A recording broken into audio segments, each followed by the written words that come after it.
Great, so now you know many things. I won't repeat them, but I am sure what you know. I promised we will cover Explorer in the next video, and I am keeping my promise. So maybe you were a little bit confused what this means, why this under this, why you can move it and whatever you might ask. Well, basically this union right here is parent of this second one.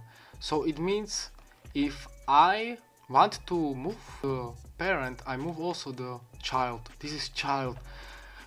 This is like dog and underdog, because it is under, and it's Roblox calls it parent and child. Parent is higher, it is older, and child is younger, right?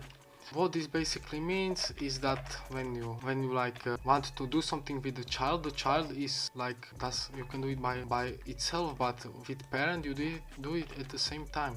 This is also important in scripting because there is some placements, and if you mess up something for the script or move it to some direction, if you have some specific things and you mess up the placements, you can mess up scripts, so be aware of that. Now Explorer, which I forgot to mention because we moved right into the childs and parents, basically is like some place where you look up things that you already created. So let's say for example this is car, right? I name it car. You can rename things here, by the way, very important. And now I don't know where the car is, and there are many unions and I don't know where the car is, so I just filter and find car. This is one reason the Explorer exists. Now let's keep it like this. So when you have many things in your Explorer, it starts to get messy, I know.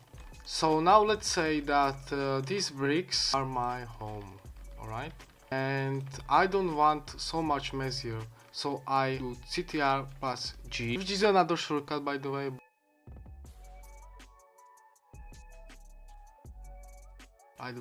And this is my home, alright? It doesn't look like home, but it is, yes. So I can make clean things up. Also, I read somewhere that when you group things, that it also make less lags. I don't know if it is true, but someone was explaining at the dev forum that basically the loading of the game is more optimized. Now the higher level to model, that's basically if you have some cities. So let's say these are houses, and I want to be tidy and have the city in one folder. Then I right click on them and group them as a folder. Alright, so this is basically like city, and under them are houses, which are smaller units, and all together it is folder. You can organize it in whatever way you want, but this is some basic principle why there are folders and models. I know some more experienced developers that don't use this, but if you sell your game or some other developer comes to develop that game, he cannot usually find his way in the mess, and therefore more experienced developer teams use this. Not necessarily more experienced, but more orderly, and when it is more orderly, you spend less time finding things. Now, what is about folders? We will get to terrain later. Camera, basically, I honestly never use this. Never use this, and you will probably never do. Workspace, that is, nothing goes above workspace. You cannot even delete workspace. You cannot even delete it. You can rename it, but you cannot delete it. Workspace is basically like the whole place in the Explorer. Nothing much to do here, nothing that you need right now. Now terrain, we will get to that later. Lighting, you can play here with the colors, you can change how bright it is. Honestly, lighting deserves its own tutorial because it's not just lighting here, but there is a lot of lighting, so I will probably cover lighting on its own. Only thing that I will cover is technology and global shadows. Global shadows is for optimization, and when you change these modes, it changes the shadows. Yeah. brightness, you can change brightness of the map, but you don't really need this right now. Materials, we will get to that later with materials, and basically rest of the stuff you don't need right now. Properties. So you may have noticed that when I choose something to be edited, properties follow. Alright, properties follow, and it will give you some things to choose. For example, with part, it is reflectance, which is like when some sun shines on something, it is the reflection basically. This can be used for windows very greatly. 1 is the maximum, and for example 1.5 is middle, and you can play with it, but usually it is 0.5 and 1 most of them. Transparency, pretty self-explanatory. 1 is transparent and 0 not transparent. Transparency is used for barriers. If you don't want your players to get somewhere, you can place the barrier. Let's say for example here is end of the map, and I don't want the player to go here, so I make barrier here. Next, locking. Hey, how long is this? It's okay, we can do few more minutes. Locking, when you lock, you cannot choose the part anymore. You can also lock above the anchor with anchor. So for example, if you locked it, click here, and your part is here, but you cannot find it in Explorer, you can just go here with lock and just unlock it, and you can now choose it. Locking is good, for example, for some basic part like grass, and when you are building you don't want to choose the grass because it is annoying if you build something closely to it, or some bushes or something, and you don't want to keep pressing on the grass, so you just lock it and then unlock it or keep it locked as you wish and how you need it. Naming, you can name on many places. You can name in the Explorer, you can name in the properties, it's up to you. Parent, you can also change parents here.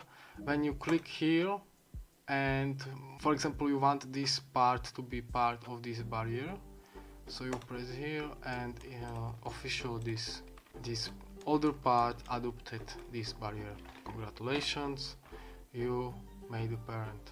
In the second way, archivable. This is pretty new feature. I think it is more for scripting than building, and I don't really use it. I keep it archivable always. Transforming, you can change size here depending on the numbers and also positions.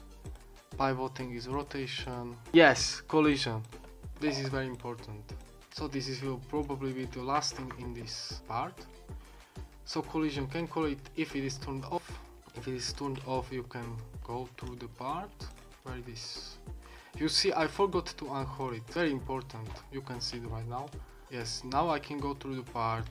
So you can use this with the doors, for example, or anything you want to go through, and the object must be here for some aesthetic purpose. Now can query, you see can query wasn't here before, but when we turn the collision off, the can query appears. Now I used can query only a few times, and can query is basically hitboxes. Not for players, but for example if you have guns and the guns shoot. If can query would be on in this case, the shot wouldn't go through the part, but if it is off, the shot would go through the part.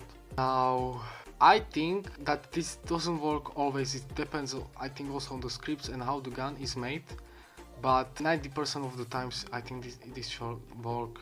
And you can consult it with your scripter in order to work. I'm not scripter myself, so I cannot speak of it much. Can touch is like for scripting also.